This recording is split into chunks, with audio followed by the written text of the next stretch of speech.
আসসালামু আলাইকুম ওয়া রাহমাতুল্লাহ। প্রিয় ভাই ও বোনেরা, আমরা এই দুনিয়া ছেড়ে অন্ধকার একটি ঘরে চলে যাব। সেই ঘরের নাম হলো কবর।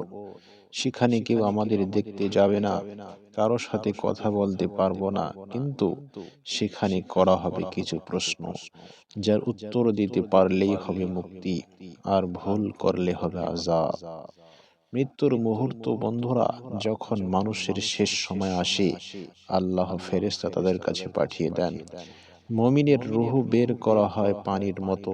ফেরেশতারা বলেন, হে প্রশান্ত আত্মা, রবের দিকে ফিরে আসো, জান্নাতের দিকে ফিরে আসো।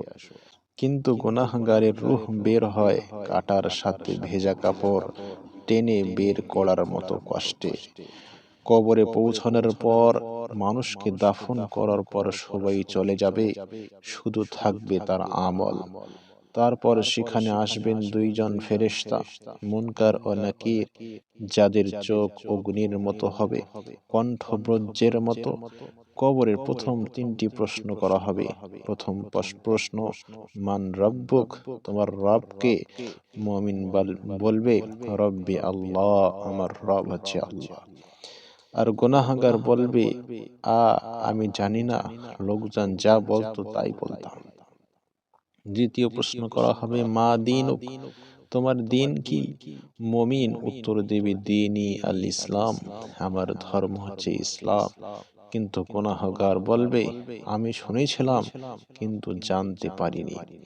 তৃতীয় প্রশ্ন, মা তাকুলু ফি হাযার রাজুল, এই মানুষ সম্পর্কে তুমি কি বলো?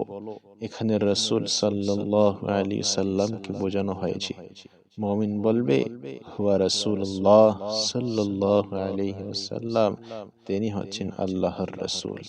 আর গুনাহগার বলবে, মানুষ যেমন বলতো আমি তেমনই বলতাম। কবরের পুরস্কার ও শাস্তি, মুমিনের কবর হয়ে যায় জান্নাতের বাগান, তার কবর প্রসারিত হয়, সুবহানাল্লাহ।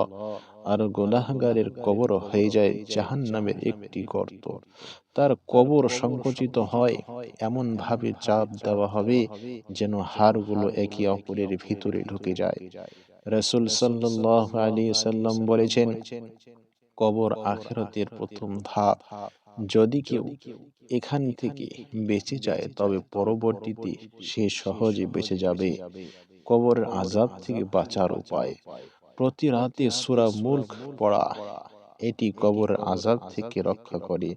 5 ওয়াক্ত নামাজ কায়েম করা, গীবত, মিথ্যা, সুদ, ব্যভিচার, পরনিন্দা থেকে বাঁচা, রাস্তায় ক্ষতিকর বস্তু সরানো, এটি কবরের আযাব দূর করে। রাতে ঘুমানোর আগে ওযু করে ঘুমানো। প্রিয় ভাই ও বোনেরা, শেষ মেসেজ দিতে চাচ্ছি, মৃত্যু আমাদের কাছেই দাঁড়িয়ে আছে, কিন্তু আমরা জানি না সময় কখন শেষ হবে। আজই তওবা করি, আজই নামাজ শুরু করি, আজই গুনাহ ত্যাগ করি। হে আল্লাহ, আমাদের কবরকে জাহান্নামের গর্ত নয়, জান্নাতের বাগান বানিয়ে দিন। আমিন সুম্মা আমিন।